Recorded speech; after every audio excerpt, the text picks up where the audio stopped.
A key preparatory meeting between U.S. Secretary of State Marco Rubio and Russian Foreign Minister Sergei Lavrov has been put on hold, but reacting to the news, Russian Foreign Ministry has claimed that the meeting was not even fixed. But reports say Rubio and Lavrov have differing expectations about how to end the war in Ukraine. Trump has repeatedly said he wants peace in Ukraine, but noted it had proven harder than reaching a ceasefire in Gaza.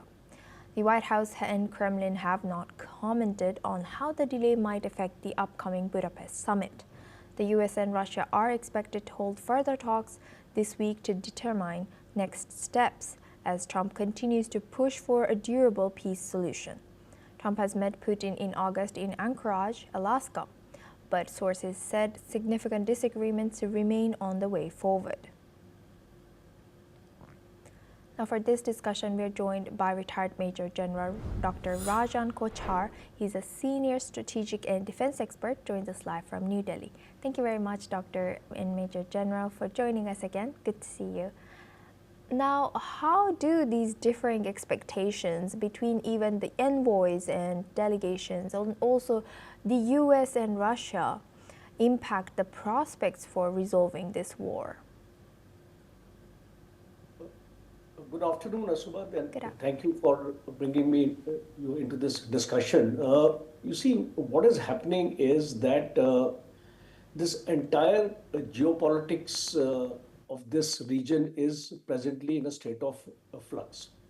The Russian operations are going on full steam, and what reports one is getting from the battlefield is that the Russians are consolidating their position against Ukraine. Ukraine is not able to sustain this offensive, especially after the US has also denied the Tomahawk missiles to Ukraine, because this is an important facet of the warfare. A Tomahawk is a very potent weapon having a range of almost 1600 kilometers with a payload of almost 1000 kg. So it's going to affect the war effort of Ukraine. Trump administration also feels that it may be a bit premature right now to engage in talks. They want some kind of stability in the US-Russia ties, because right now there is a lot of fragmentation in the relations between the US and Russia, and especially when Russia remains under Western sanctions. Also, from the NATO's eastward posture, what we are seeing, that is also a cause of concern. So, whenever you come for a talk, you need to have a military and economic leverage in order to make the adversary or your negotiator come on a weaker wicket. And what we are seeing is yesterday also Trump made a statement that Ukraine must agree on a surrender of the territory which has been captured by the Russians, because this is also a sticking point.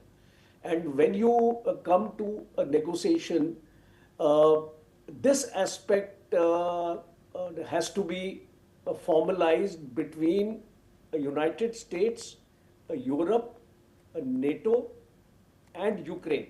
And we have not seen any positive response from Ukraine so far to suggest that President Trump can go to the Russians and meet them with some concrete proposal. You need to understand, in diplomacy and these kind of talks, you have to be very, very firm in what you are going to tell the Russians. And the Russians will also be quite convinced that this is a step ahead of the last talks which were held in Alaska. So I think Washington's policymakers are trying to formulate a strategy of institutionalized risk management, because you can also relate this thing, what is happening in Gaza today, where the ceasefire has been violated not only by the Israelis, by the Hamas also. And Trump is issuing warnings there because with so much of fanfare, he made that peace agreement, and Pakistan Prime Minister was again recommending him for a Nobel Peace Prize. So I think that area is also falling apart. And the American preoccupation with Gaza is also one of the reasons why these talks with the Russians have taken a backseat now. So, in my ultimate analysis, I feel that until this Gaza imbroglio gets resolved and things stabilize there, I don't think President Trump is going to open the negotiations with Russians. And the second point is that he has to be very clear that what he's telling Ukraine has to be accepted by Zelensky. Yes, indeed. Thank you very much, Dr. Major General Rajan Kochar, for sharing that insight. And also, what do you think about the location that has been suggested? You know, even though even in Europe, some are welcoming, some are supporting this summit. That could be in Budapest, but some are absolutely appalled of this idea. So, what do you think about the location? Well, I don't see whatever the location you may suggest, there would be for and counter arguments to the location. But as far as my reading is, as long as, see who are the two decision makers in the entire game, the United States and Ukraine. The rest of the countries actually really don't call the shots. So ultimately, it is going to rest on Ukraine, Russia, and the United States.